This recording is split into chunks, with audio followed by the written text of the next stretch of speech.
Welcome to today's small business training course. Today's lesson is managing risk. Let's remind ourselves first of all what we covered last time. So last time we developed our idea of different money pots into balance sheets, and during the lesson you wrote some balance sheets for a business that we were using as an exercise, and I hope that everybody was able to write a balance sheet for your own businesses as well.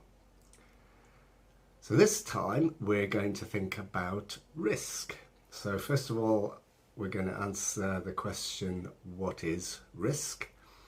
We're going to think about how we identify risk or risks and how we mitigate risks as well. We'll talk about what the word mitigate means. And then we will write a risk assessment and a risk plan as well. So I'm hoping that that will really help you think ahead in terms of running your business and try and anticipate some of the problems that your businesses might face in the future. Let's start with a few definitions. So first of all, what is risk? So risk is really anything that might have a negative impact on your business. We'll think about some examples of that in a moment.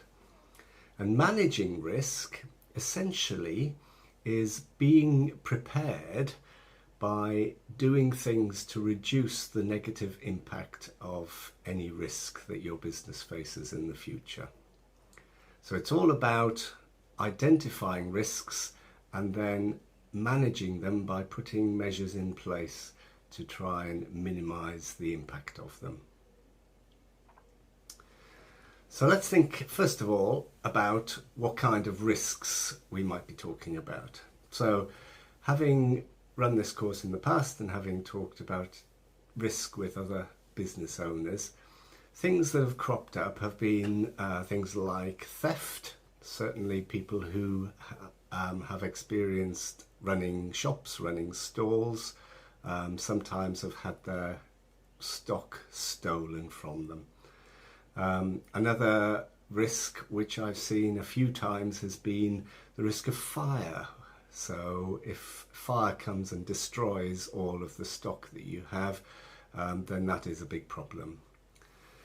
Another problem is the price of materials. So one example in the past was a lady who was cooking chips and selling chips. She had a problem that the price of potatoes increased hugely and made it very difficult for her to make a profit from selling chips.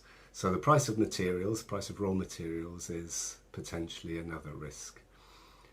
And then when talking about risk in the past with other business owners, the risk of an earthquake cropped up. Now, I don't think the risk of an earthquake is something that happens very often, not in most parts of the world, but nevertheless, it is a good example potentially of a risk that would damage the business. So if we think about all of those things, theft, fire, price of materials, earthquake, they're all going to impact the business in a negative way. And what we need to do is, having identified those things for your own particular personal businesses, we need to now think about how we reduce, or how we would reduce, the negative impact of all of those risks. And that's called mitigating the risk. So in other words, mitigating the risk is doing something to reduce the impact of it. So thinking about those examples that I've just mentioned, so for example, the theft of stock, the way you might mitigate that risk, might avoid that risk or reduce the chance of that risk happening, is to make sure your stock is locked up. You may need to buy extra security to mitigate that risk, to reduce that risk. Another way of mitigating risks is to save for emergencies. So we've already talked about having a long-term money pot initially, and then having long-term costs and savings line on our balance sheets. So hopefully, if we're managing our money helpfully and managing our money effectively, we will build up a savings pot which will help us get out of problems of things like fire, things like earthquake, things like theft of our materials and other emergencies that come up out of the blue, things that are a surprise to us. So one final example of how we might mitigate the risk is to buy materials from different suppliers. So we had a risk that our materials might become more expensive, might become too expensive, as in the example of the lady who was selling chips and the price of potatoes went up. So one way of mitigating that risk is to buy your materials from somebody else. Now, interestingly, in the example of the lady who was selling chips, she found that all the potato sellers put their prices up. And the way that she got round the problem was she diversified. She started to do something different. So as well as making chips and selling chips, she began to make samosas and sell samosas, because the ingredients that go into samosas were much cheaper and they were less at risk of being increased in price. So her business survived because she was able to do something. She was able to mitigate the risk by cooking different things, different products. Now, once we've identified what our risks might be for each of our businesses, and once we've identified what mitigation we can take, what action we can take to help reduce that list, we can write them out into a table. And this then helps us to assess all of the risks, and it also serves as a plan. And it's a plan that helps to remind us what we need to do. So some of those examples that I've just spoken about, I've listed out in a table here on the screen. So for example, theft of stock, how do you mitigate that? Well, you can make sure that you are able to lock up all your stock at night, for example. Also, another way of mitigating the risk of the theft of stock might be to buy an extra security. It may be that you have to pay somebody to guard your shop or guard your stall or whatever. Working down the list, we've got the risk of fire. So one way of mitigating this risk is to make sure that we've saved money, make sure we've got some savings in our long-term savings and costs pot in our balance sheets. So this doesn't prevent fire, but if we do have a fire, it means that we have some money that will enable us to buy stock. So it's an insurance for ourselves. Thinking about the price of materials, again, an action might be to buy from more than one supplier to manage the prices a little better. Or another way is perhaps to diversify what you're doing in the example of the lady who was selling chips. So we had rainy season as another risk. So this is something that happens often, every year, more than once a year, perhaps. And again, here we can mitigate that. We know that that's a risk, so we can mitigate the risk by making sure that we've got proper protection for our stock. We've got proper covers. And then lastly on this list is the risk of earthquake. Again, this is a bit of a fun risk, really. I don't think it really applies to many people. But again, if you have saved money, if you have money saved up, then it means you can recover better, more easily from the risk of the impact of an earthquake on your business. So at this point, we have identified all of our risks and we've written them down. We've also written down what actions we can take to mitigate those risks, to help reduce the impact of those risks. And then the next step is to estimate what the impact of those risks might be. And typically we would say the impact is either low or it's medium or high. So for example, the impact of theft is high. It's a big problem if all of our stock gets stolen. The impact of fire is high. Again, it's a problem if all of our stock is burned and destroyed by fire. The price of materials might possibly be a medium impact. Although it will impact the business, there are probably more things that you can do about it. And I've suggested that the rainy season is a low impact, because even if your stock gets a bit wet, normally you'd be able to dry it out. But there are lots of things that can be easily done to make sure that the rainy season doesn't badly affect your business. And then lastly on the list, again, our old friend, earthquake, high impact. If the whole place is destroyed by earthquake, that's going to be a big high impact on your business. That's going to really affect the business and everybody else is around you probably. So going back to our table, we can now write in the impact of all of those risks against each one. And we're now building up a picture of which are the most impactful, which are the risks that are going to have the biggest impact in our business, on our business, if they happen. Now there's one final step in setting out our risk assessment and our plan, and that is to estimate how likely each of these risks is to happen. So thinking about our list of risks again, let's think about theft.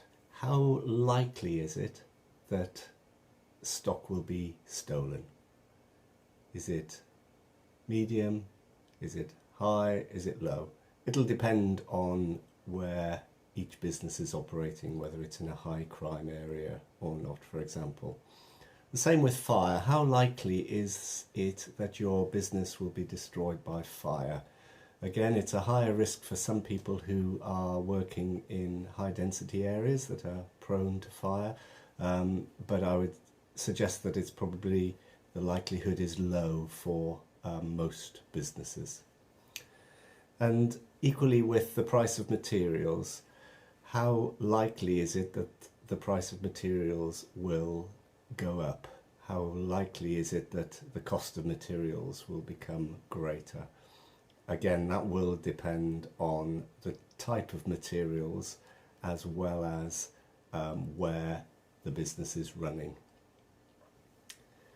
Picking up our risk of the rainy season, how likely is it that it will rain in the rainy season?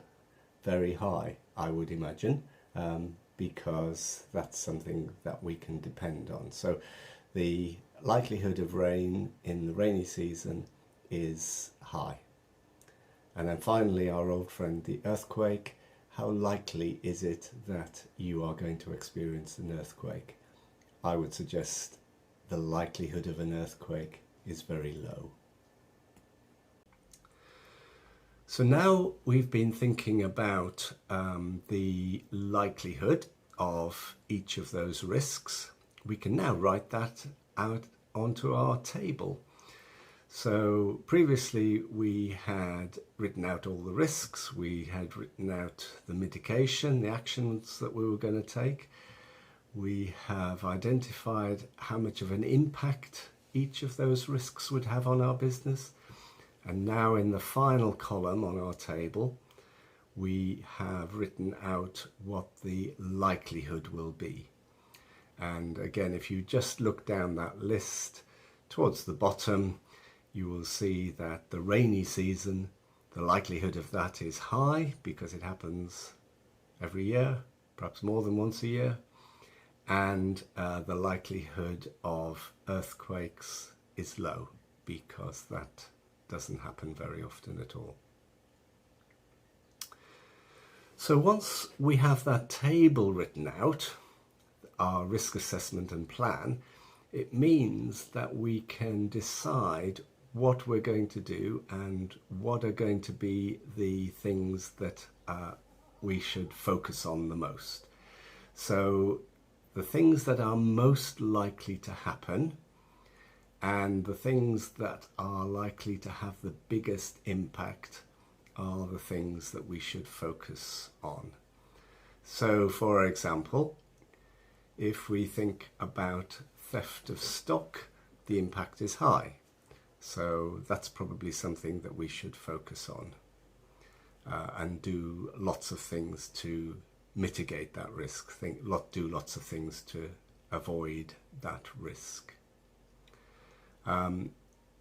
If we think about fire, the impact would be high, but actually the likelihood of that happening is very low. So even though it's going to have a big impact on our business, the chances are that it's not going to happen. So one of the ways that we can mitigate that is simply by saving money, making sure that we have money in our emergencies, our long-term costs and savings pot, so that if it does happen, we can recover from that. Of course, there are other things that you can do. You can reduce the amount of materials that you're using that are flammable, that can burn. But generally speaking, if it's a risk that has a low likelihood, then probably just putting money into a savings pot for an emergency is the best way to deal with that. So we're going to focus, when we think about our own business, we would focus on the risks that are the most likely to happen. There's probably not much point in focusing on things that are unlikely to happen, because we don't want to spend a lot of effort doing that, because they're not going to happen probably. But again, having some money in our long-term savings pot will help address those sorts of emergencies. Another point to make really is that not all risks will need you to spend money to mitigate them. So there are things that you can do. So for example, thinking about the theft of stock, just being careful about locking things up and making sure that they can't be stolen might be all that you need to do. And for some risks, you will just need money, the saved money, the contingency, to help if they happen, because they are risks that you can't really do anything to avoid. So here I'm thinking about things like earthquakes. You know, if an earthquake happens, then it's going to happen, and there's nothing that you can do to prevent that. But you just need to have money in your savings so that you can recover as a business if that does happen. So that's the risk assessment and plan. And in essence, in summary, what it's all about is thinking about what might happen to your business in the future and planning for it. So putting things into place to either reduce the chance of it happening or being able to cope with it if it does happen. So today I'd like you to do two exercises. One exercise all together as a group and another exercise as individuals based on your own businesses. And you've probably guessed it by now. In the first exercise, what I'd like you to do together is to write a risk assessment and plan. So you would think of a business that you can work on together, an example business, write out all of the risks, write out all of the mitigation, all of the actions, and then think about what the impact of each risk would be and write that down, and think about what the likelihood would be. And hopefully that will enable everybody to get the hang of this. And then as a second exercise, what I'd like you to do is to do that all over again. The same thing, write a risk assessment and plan, but this time as individuals, and do that for your own businesses or the businesses that you are hoping to set up. And I hope that will give you a real flavour of how to plan for the future with your businesses, to identify some of the problems, some of the things that might go wrong, and how to begin to do things to reduce and minimise the risk of those things spoiling your business and stopping your business from succeeding. So have fun. Hope you enjoy the exercises, and I'll see you next time. Bye.